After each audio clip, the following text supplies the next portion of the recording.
Breaking news, guys. My people, so much is happening in Nigeria today. So much that to the extent that even Nigeria as a country, she's confused herself. Nigeria, don't confuse herself. You understand? Because of these politicians. Tinubu anniversary raises questions about 2023 election. Democracy, vitality by Jeff Kelly. Okay, Nigerians. This matter of President Bola Ahmed Tinubu's presidency, I'm talking about the 2023 presidential election, is not going to, be forgotten so soon.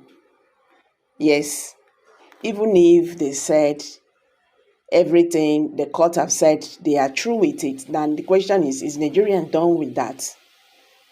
Because every now and then Nigerians are referring to that incident, so that means something is wrong.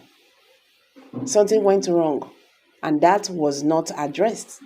So even the next decade, Nigerians will still be talking about it. The next generations to come will still be talking about it because things went wrong and it was not addressed. Democracy today is always an occasion for celebration and reflection, and arguably never more so than the 1 year anniversary of the Tinubu administration.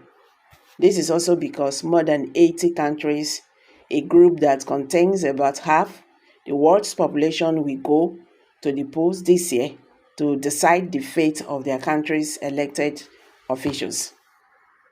And perhaps even more important, through their level of participation, the health and vibrancy of the world's democracies. We know where the Nigerian government stands, despite the challenges encountered along the way. The 2023 general election can be considered as the best planned and most credible election since 1999.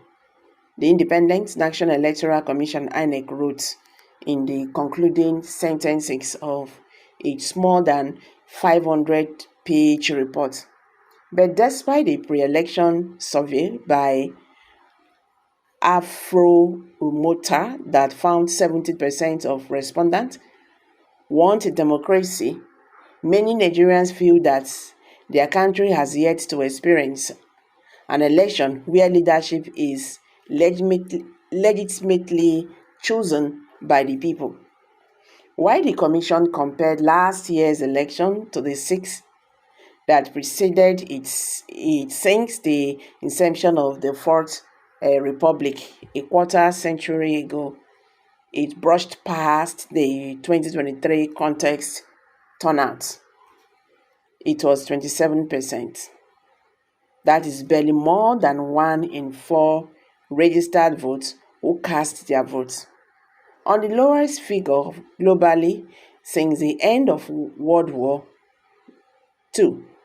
It was also the fifth constructive election in which voter participation fell from its high watermark of 96% in 2003, a drop of 42% during the past 2 decades. Only trials Afghanistan and Hitler. Nigeria is also one of few countries that has seen lower voter turnout rates in every election following the first one that took place this century, according to a CCIJ analysis of presidential election data compiled by the International Institute for Democracy and Electoral Assistance. This decreasing participation meant that President Tinubu garnered less than 10% of all registered vote support, a figure that raises concern about whether last year's election expressed the Nigerian people's will and more fundamentally about the future viability of Nigerian democracy. This is the conversation we seek to start.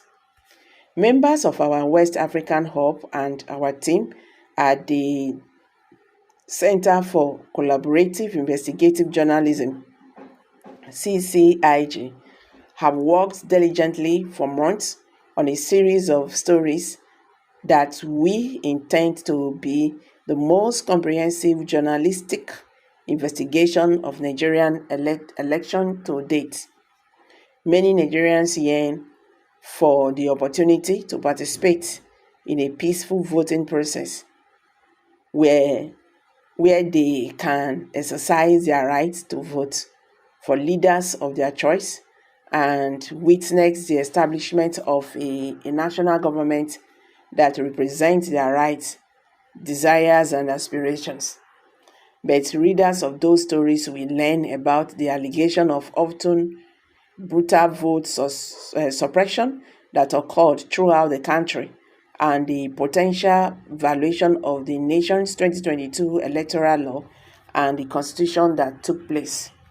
You will read about the millions of people reached and impacted by the misinformation spread by party spokespeople, media outlets, and social media influencers. Claims that in cases remains intact despite their authors being notified of their falsehood.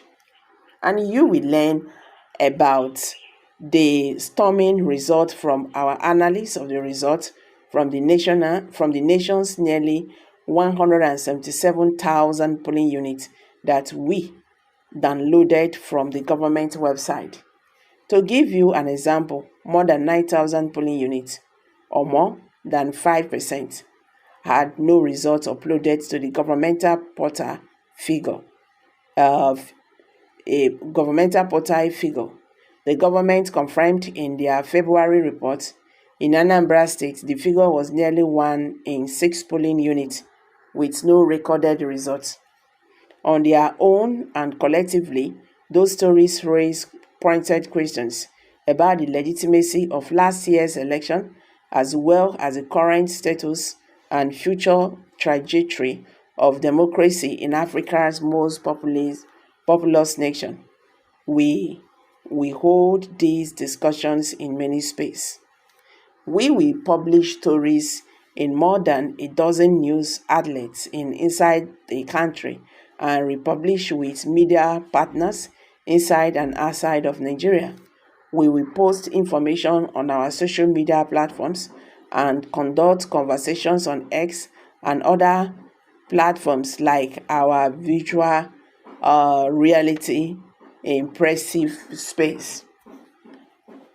The common trend throughout all of these dialogues is our desire to inform and engage and to build community by listening. Nigerians, what's your take on this? Kindly drop your comments below the comment section. Don't forget to give us a thumbs up. Now, who they tell us all these ones? Now, one man when they call Kelly, Jeff Kelly, okay, Launstein, okay, he's the one saying it. Though, someone said that he cannot be trusted. First, it could not be a plant for the West. If he really cares, he should turn his journalism searchlight on how the West, through IMF and the World Bank, have bankrupt African nations. The West always talk about democracy in Africa, which is not what we need. Have you seen the outcome of economic progress in China? Okay, someone just dropped that. So guys, let's hear from you. Kindly drop your comments below the comment section. Don't forget to give us a thumbs up. Thank you.